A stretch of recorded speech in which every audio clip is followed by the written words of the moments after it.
Buying a home is one of the most exciting and significant investments you'll ever make. But with that excitement comes a lot of potential pitfalls that can cost you time, money, and stress. In today's video, I'm going to walk you through some of the most common mistakes I see home buyers make and how to avoid them. So, whether this is your first home or your fifth, these tips will help you feel confident and avoid headaches throughout the process. So, let's dive in.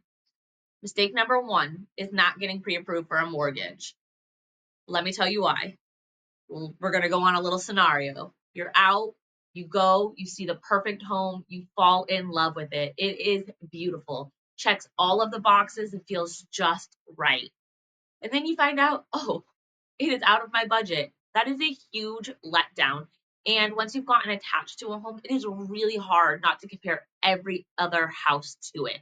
So, how do we avoid this disappointment? Very simple. We get pre approved. Pre-approval is not just about knowing how much you can afford, it also strengthens your position as a buyer in the eyes of the seller. Many people will go and browse sites like Zillow and think, oh, I can afford this, but an actual pre-approval amount takes into consideration more than just your income. It also looks at your credit score, debt, and down payment. It also shows that you have financial backing. If you are a self-employed person or have a fluctuating income, it is a really good idea to start this process early because lenders may need additional paperwork. So the sooner you get that in, the smoother the process will go. Mistake number two is going to be overextending your budget. It is very easy to get caught up in what the bank says you can afford. But just because you're approved for a certain amount does not mean you should spend it.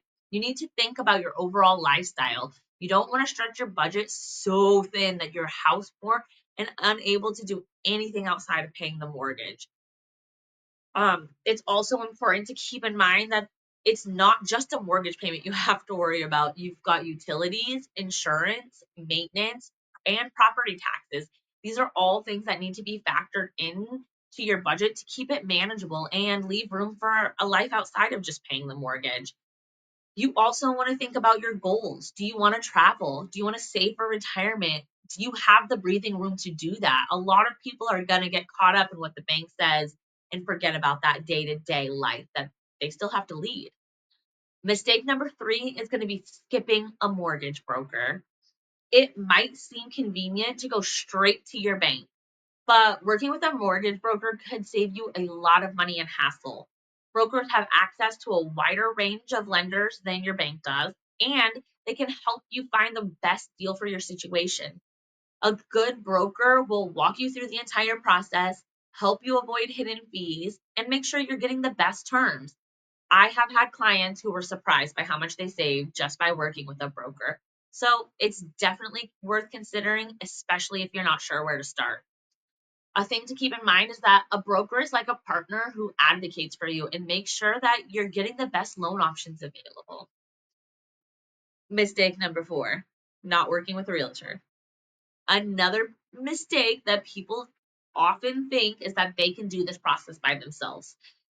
It's very overwhelming if you try.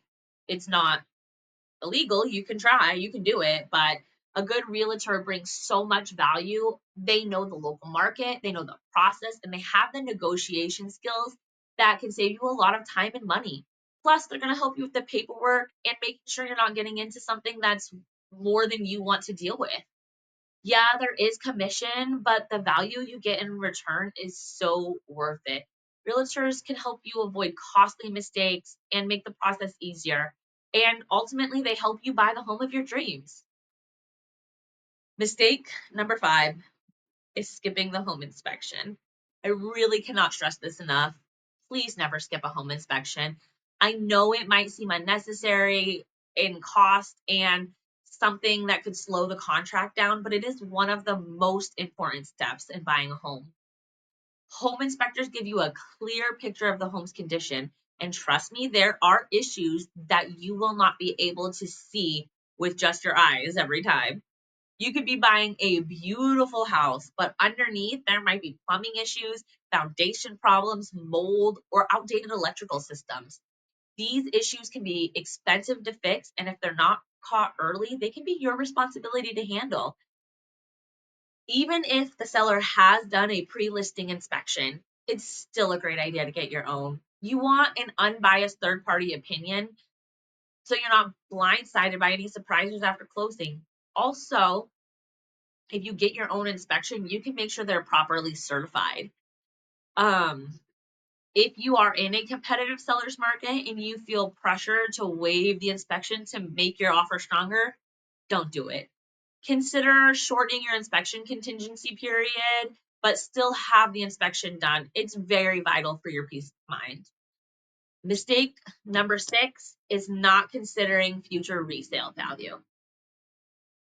When you're buying a home, it's easy to focus on how well it fits your needs right now, but you also need to think about what future resale value is. I know it's tempting to fall in love with a home that has every feature you want, but if it has a funky layout or a location that's a little off or a super niche design, it might be really hard to sell down the line.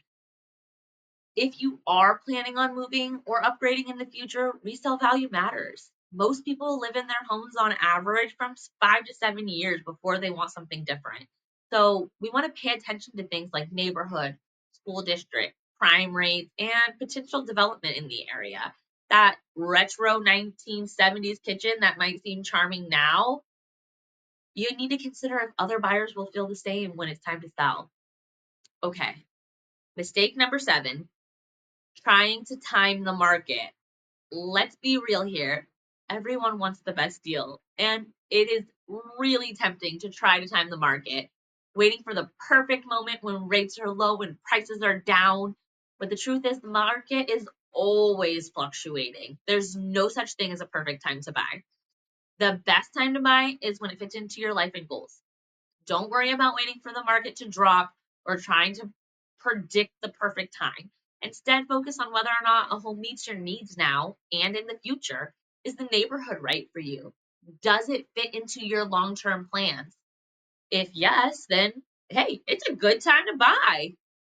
So, there you have it. Avoid these common mistakes, and you'll make the home buying process a lot less stressful and a lot more rewarding. Buying a home is a big deal, but with the right knowledge and the right team, it does not have to be overwhelming. If you are thinking about buying a home in Northern California, I would love to be your guide through this process. Reach out and let's make sure you avoid these pitfalls and get you into your dream home. Again, my name is Kallie Orr and I am a realtor in the Northern California market. Thank you so much for watching and I'll see you in the next video.